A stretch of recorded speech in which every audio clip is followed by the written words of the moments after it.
大家好，我是超子，又到了贴秋膘吃羊肉的季节。今天给大家分享羊肉特色做法——黄焖羊肉，软烂入味，香而不腻，做法非常简单。话不多说，接下来开始操作。做这道菜首选羊腩肉，有肥有瘦，吃起来比较香。羊腩肉就是羊的五花肉，我们这里羊肉今年比去年便宜，33块钱一斤。记得去年这个时候羊肉好像是38一斤。先把羊腩肉切成宽条，再改刀成小块。全部切好以后，把羊肉放到清水中稍微清洗一下，洗掉表面的灰尘和一些血水。洗干净以后，把水倒掉，稍微控水。起锅做水，冷水下锅，放入羊肉焯水，放入10粒花椒，开大火把水烧开。水开以后，放入少许白醋，放花椒、白醋可以有效的去除羊肉的腥膻味。用勺子撇掉浮沫，在锅中煮3分钟左右。煮好以后，捞出控水备用。焯水的羊肉千万不要用冷水清洗，否则羊肉不容易炖软烂。再准备一些炖羊肉的小料：1小块生姜切成薄片，少许葱段，2、3个干辣椒，1小勺花椒，少许小茴香，1小块白芷。这些小料都能很好的去除羊肉的膻味。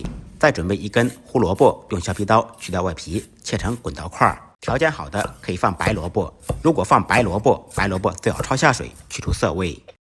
起锅，锅烧空气，烧至冒烟以后，放少许油，先润锅。润完锅以后，再炒羊肉时就不会粘锅了。用油润面锅的全身，油热以后把油倒出。锅中再次放入少许油，放入小料，煸炒出香味。炒小料时开中小火，小料炒香以后，放入焯水的羊肉。这个时候改开中火，在锅中煸炒3分钟左右，把羊肉的水分炒干，把里面的油炒出来，这样吃着才香而不腻。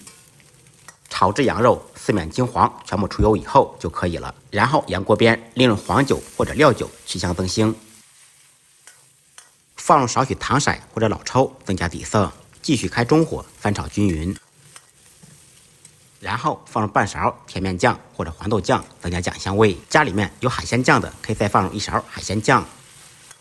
把酱炒香以后，倒入热水或者温水，水没过羊肉，最好不要加冷水，加冷水炖的羊肉不软烂。开大火把水烧开，开锅以后放入1小粒冰糖，转开中小火焖30分钟左右。半小时以后掀开盖子，满屋飘香。用我家黑色的筷子剪出葱姜小料，放入切好的白萝卜块。这个时候再放入适量的盐调味，少许胡椒粉，转开大火烧10分钟，把汤汁烧至粘稠，羊肉炖入味，萝卜炖软烂。汤汁烧至粘稠以后，就可以起锅装盘了。一道软烂入味的特色黄焖羊肉就做好了。羊肉这样做真的太好吃了。最后再盖上一顶小绿帽子点缀一下。学废的同学点完赞，赶紧动起手来，试着做一下吧。不好吃，您提着羊肉来找我。再忙再累，记得按时吃饭。下期视频见，拜拜。